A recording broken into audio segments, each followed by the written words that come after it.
What's up, guys? Mark here, Wired Customs Motorsports, Cleveland, Texas.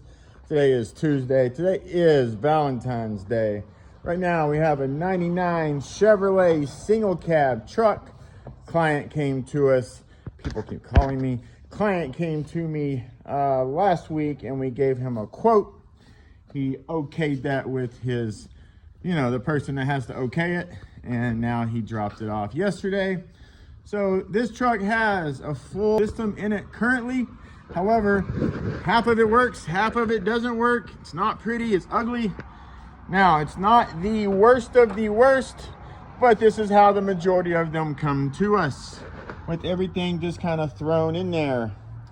That is why people ask me, can we just use my wire that's already in there and swap out the equipment and get it all working again? I cannot put my equipment in there on wire that looks like that for many reasons. And yes, I can clean it up, I can correct it, but then what happens? Then you go to your friend and they look at it and go, oh, it looks okay, but they did that work?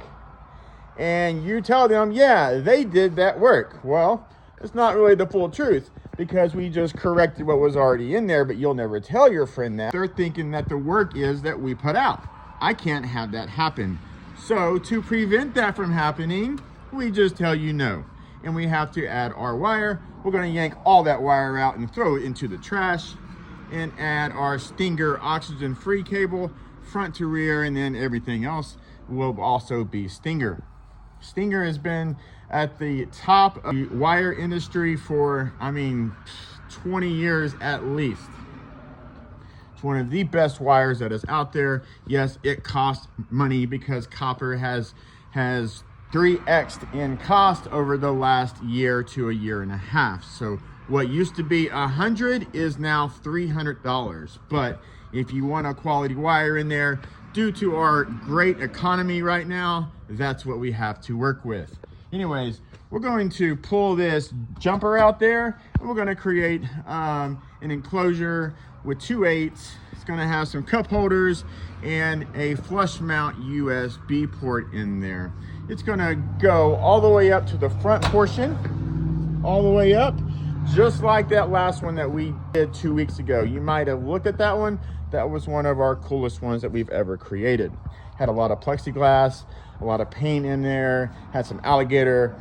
This one's going to be more standardized as opposed to that other one, which was a top tier unit from us. So we're going to swap out the fronts. We're going to leave the rears alone. We're going to actually cut them off and turn them off. Why would we do that when the average store would make you purchase rears and charge you to put rears in?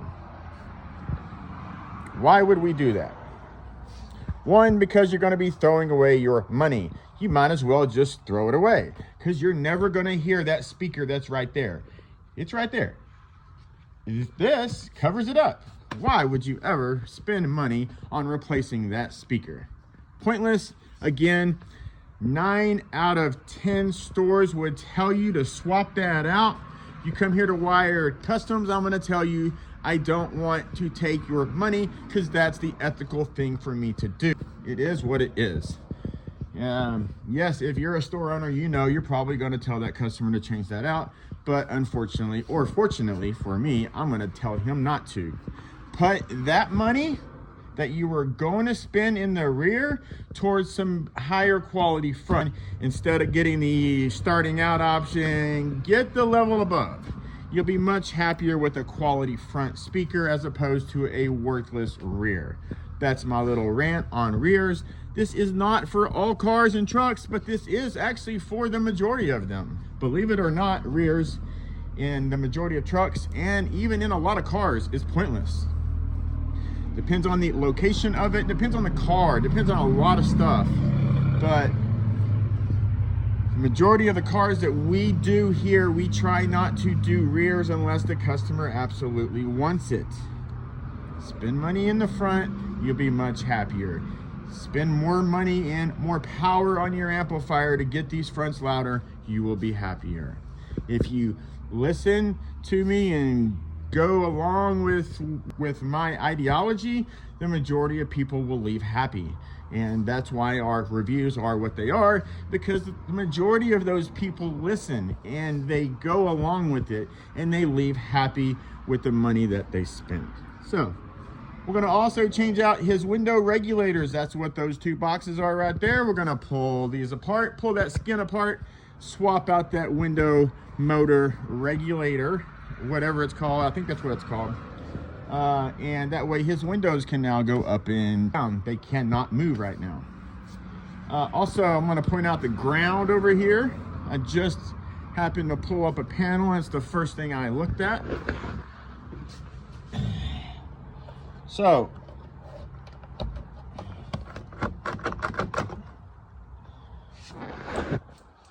is that a good ground? Yes or no? Yes or no? No. It's not a good ground. Will it work? Will it make the amps turn on? Yes. But the ground, believe it or not, is more important than your power portion. That's where everything flows through. Ground is important. Also, your ground should never be smaller. Should never be smaller than what your power is. It is smaller than what his power is in this truck. That is another big no-no. But that's okay, because we're going to yank it all out.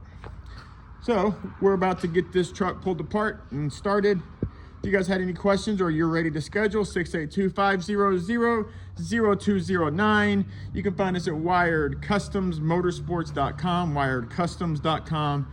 And of course, yes, we're on Instagram, Facebook, TikTok, and on YouTube. Thanks for watching, guys. So a half hour later, we got these chairs loose. And of course, I can't pull it all the way out. Why is that, Mark? Because they wrapped the wire around the frame of the chair.